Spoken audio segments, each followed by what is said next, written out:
Hello le gang, je suis hyper heureuse de vous retrouver aujourd'hui pour vous présenter le tuto du patron Telma. La veste Telma est une veste oversize que je travaille depuis plusieurs années et que j'ai conçue spécialement pour l'upcycling de duvet. Et c'est exactement ce qu'on va faire aujourd'hui. Quelques infos sur ce patron, il est donc dispo de la taille 34 à la taille 52. C'est un modèle qui est totalement adaptable pour hommes. Si vous souhaitez le faire, je vous conseille juste de mesurer les bras et de rallonger potentiellement un petit peu le patron à ce niveau-là. Mais sinon, la coupe peut totalement s'adapter pour un homme. Un petit point important avant de commencer, vous avez toutes les informations inscrites bien entendu dans le livret et sur le patron, mais ce patron possède plusieurs variations. La première, c'est que vous pouvez la monter sans doublure si vous avez par exemple un tissu réversible, ce qui est le cas sur cette veste-là que j'ai cousue dans un velours matelassé des Coupons de Saint-Pierre, et dans ce cas-là, vous aurez besoin de biais. L'autre option, celle que je préfère et que je couds très souvent, c'est donc avec une doublure. Personnellement, j'aime utiliser des draps en coton vintage. Je trouve ça beaucoup plus agréable qu'une doublure synthétique. En termes de découpe, vous avez deux possibilités.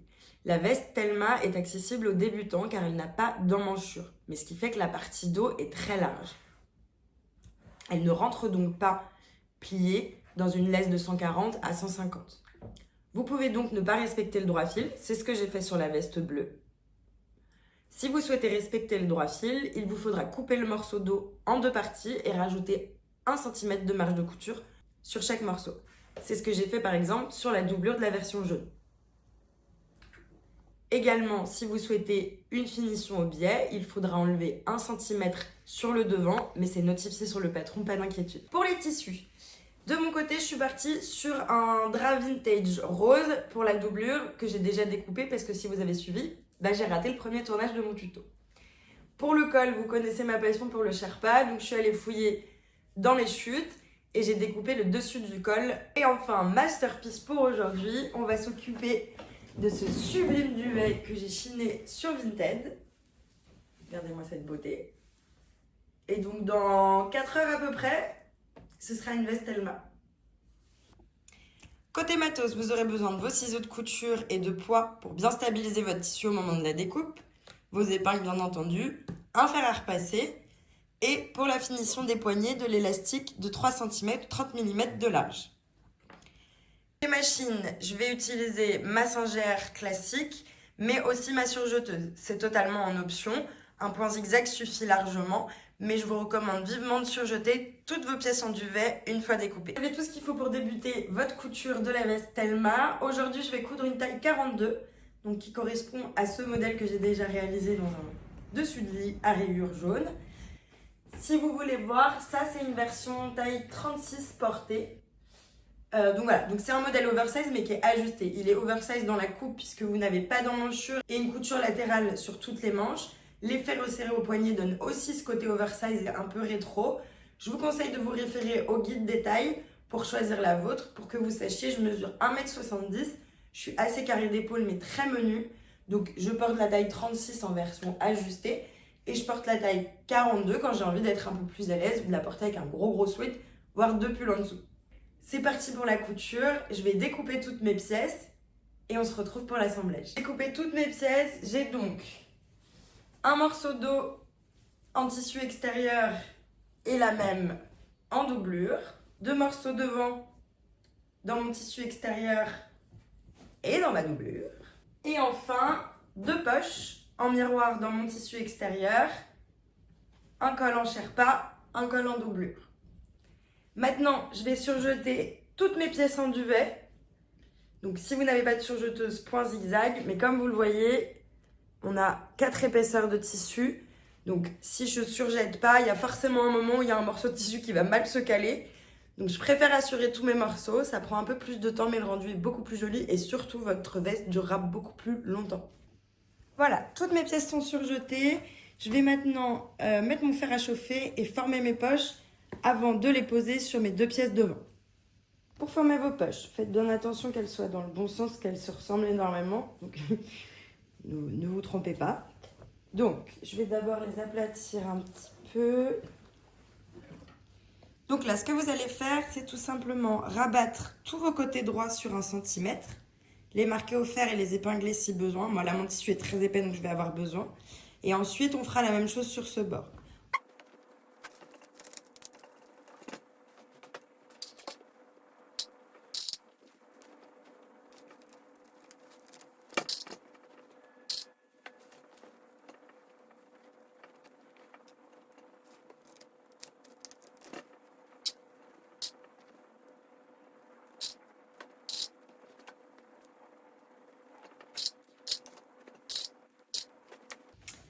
Maintenant qu'on a repassé et fixé les côtés droits, on va s'occuper du côté arrondi qui est le seul qu'on va coudre au point droit pour le moment.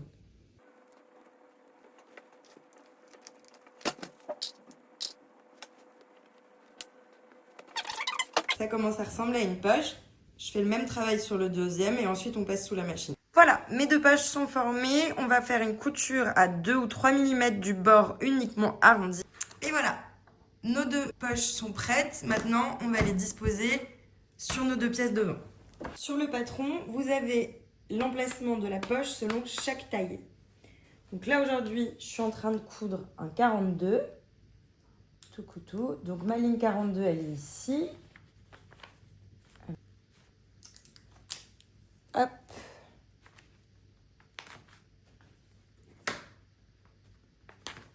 Vous pouvez marquer vos repères avec des aiguilles, avec un feutre effaçable ou vous pouvez simplement mesurer par rapport au patron.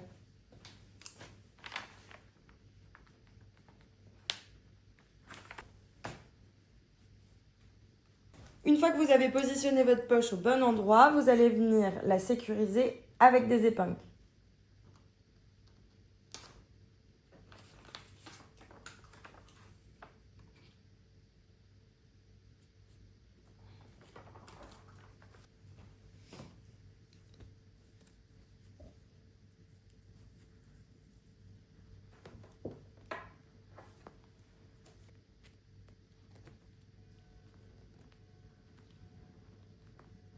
Les poches sont en place, symétriques.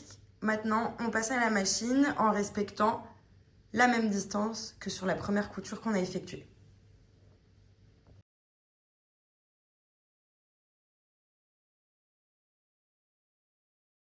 Prenez votre temps et réajustez le tissu au besoin.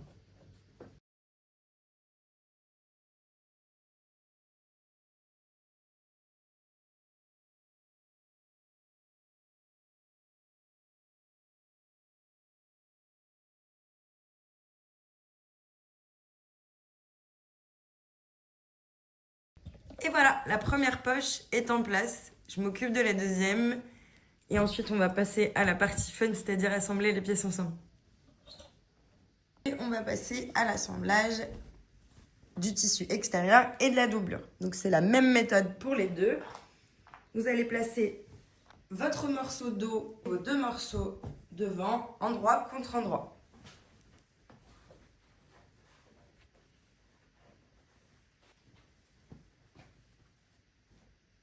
Il va suffire d'épingler tout le long des côtés des manches et le dessus des manches. Et on va faire la même chose pour la doublure.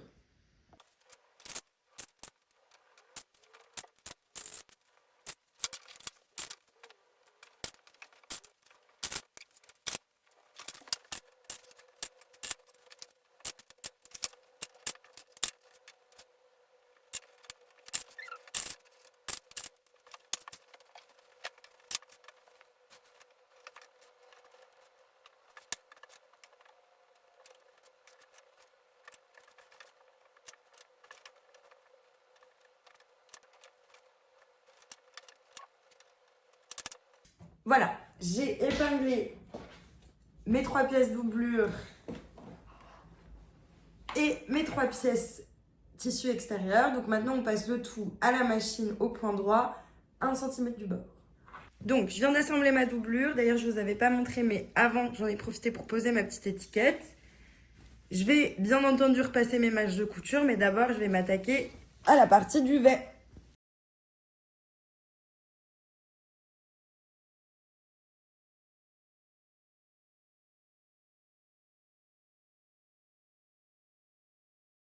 Petite précision quand même avant d'assembler, si vous avez choisi l'option sans doublure, c'est le moment de poser votre biais, donc soit uniquement sur l'avant, soit sur l'avant et sur le bas. Vous pouvez également choisir de faire un ourlet sur le bas. Mais pour vous, la veste est pratiquement terminée, on se retrouve sur la partie col.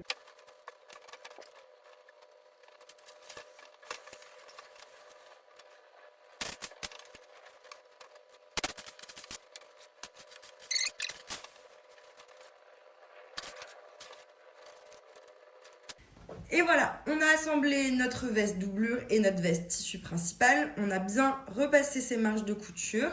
Et maintenant, je vais insérer la veste principale dans ma doublure, endroit contre endroit. Donc comment je procède? Je prends simplement mes manches que je vais insérer dans celle de la doublure. Donc la première.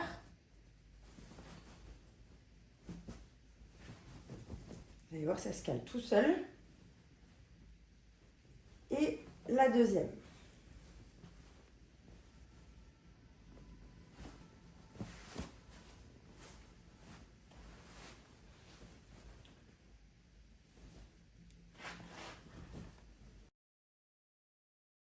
Maintenant, on va épingler tout autour, sauf le col et les poignets.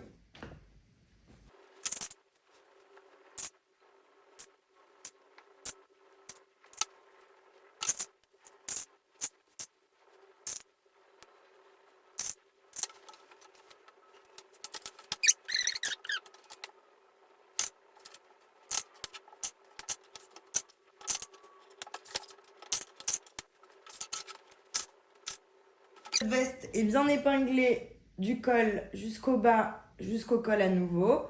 On passe sous la machine à 1 cm au point droit.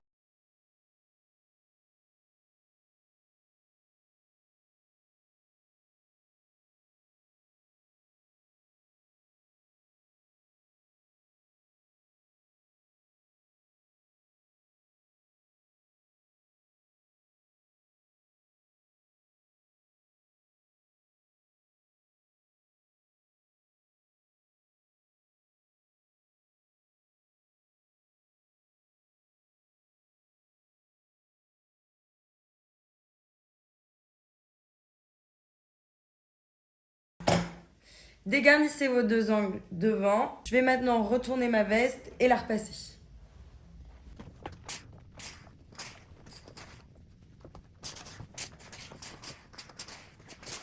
On s'attaque tout de suite au col. Tout simplement positionner nos tissus endroit contre endroit. On va épingler de ce coin tout l'arrondi, le haut du col, le deuxième arrondi jusqu'au bas. Et on laisse toute cette partie-là ouverte. Et voilà, on passe sous la machine 1 cm au point droit.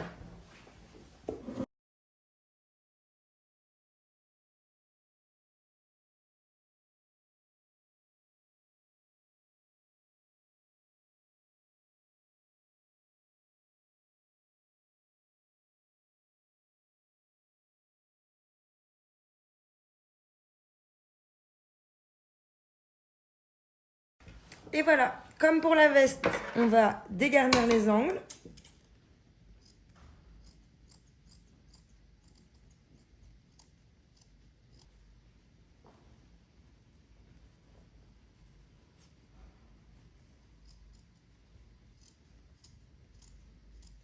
On retourne. Et voilà notre col. On va lui passer un petit coup de fer et on se retrouve pour le poser sur la veste. Et voilà, notre col est repassé. On va pouvoir terminer l'assemblage. Je prends donc ma veste, le dos face à moi et je vais coudre le côté doublure endroit contre le dos de ma veste. Je commence par mes coins. J'épingle mon premier angle, mon deuxième.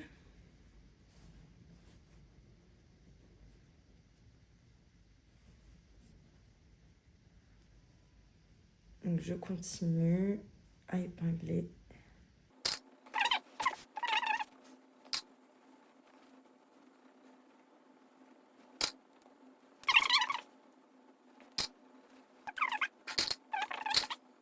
Et voilà, la première partie du col est assemblée.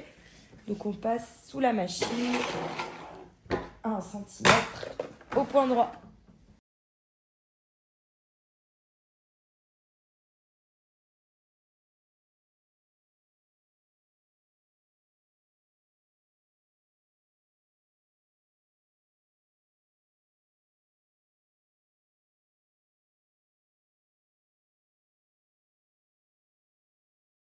On a assemblé une partie du col. On vérifie bien à l'arrière qu'on ne s'est pas raté, qu'on a bien pris toutes les épaisseurs. A priori, j'ai pas fait de bêtises. Maintenant, on va épingler la partie arrière du col, endroit contre endroit avec notre doublure. Donc l'idée, ça va être de former un petit repli d'1 centimètre et de venir épingler tout du long.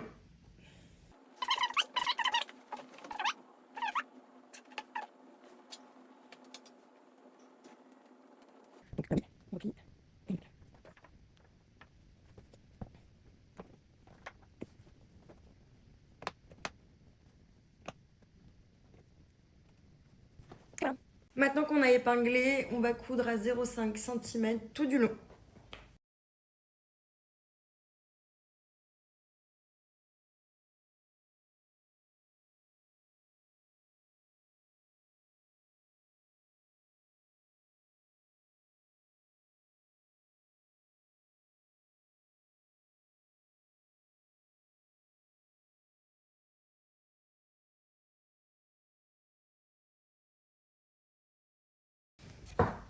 Et voilà, notre veste est presque terminée. Pour former nos poignets, on va découper 2 morceaux. Pour ma part, en général, je fais entre 23 et 25 cm. Donc là, je vais partir sur 24. Comme ça, j'ai 1 cm de marge de couture.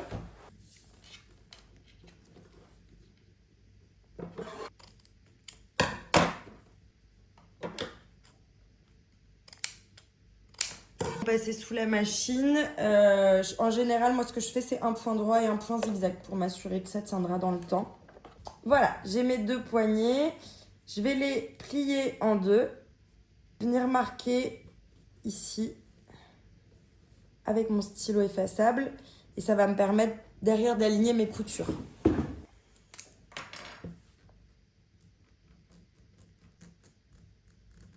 Voilà. Mes 2 élastiques sont prêts. Je vais venir retourner ma veste. Première étape, ça va être d'aligner les coutures, si ça a un petit peu tourné. De là, je vais insérer un de mes 2 élastiques autour. Et je vais venir aligner ma marque directement au niveau de la couture. Je vais former un repli d'environ 1 cm et je vais venir sécuriser avec une pince. Pareil de l'autre côté.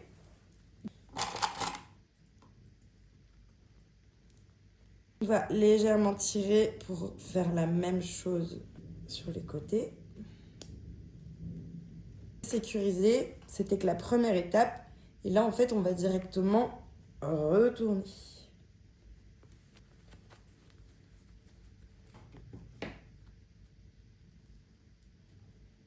Voilà, j'ai bien épinglé. Et là, on va pouvoir coudre à 0,5 cm du bord en enlevant le bras amovible de la machine. On va tout simplement l'insérer autour.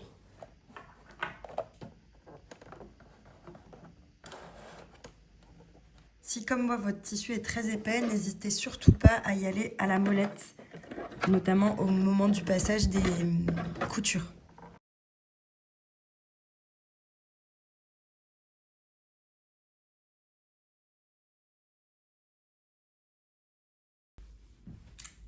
Et voilà, la veste Elma est terminée. Enfin, je dis terminée, il vous reste quand même votre boutonnière ou vos pressions à poser. Mais moi, je vais m'arrêter là pour aujourd'hui parce que j'aimerais aller faire un tour aux puces ce week-end pour pouvoir trouver des boutons vintage. J'espère que ça vous a plu, j'espère que c'était clair. Si vous avez des questions, des remarques, quoi que ce soit, vous pouvez me laisser un commentaire, vous pouvez m'envoyer un mail ou vous pouvez me contacter sur Instagram. Pensez à vous abonner, de 1 pour me soutenir et de 2 si vous ne voulez pas rater mon prochain tuto.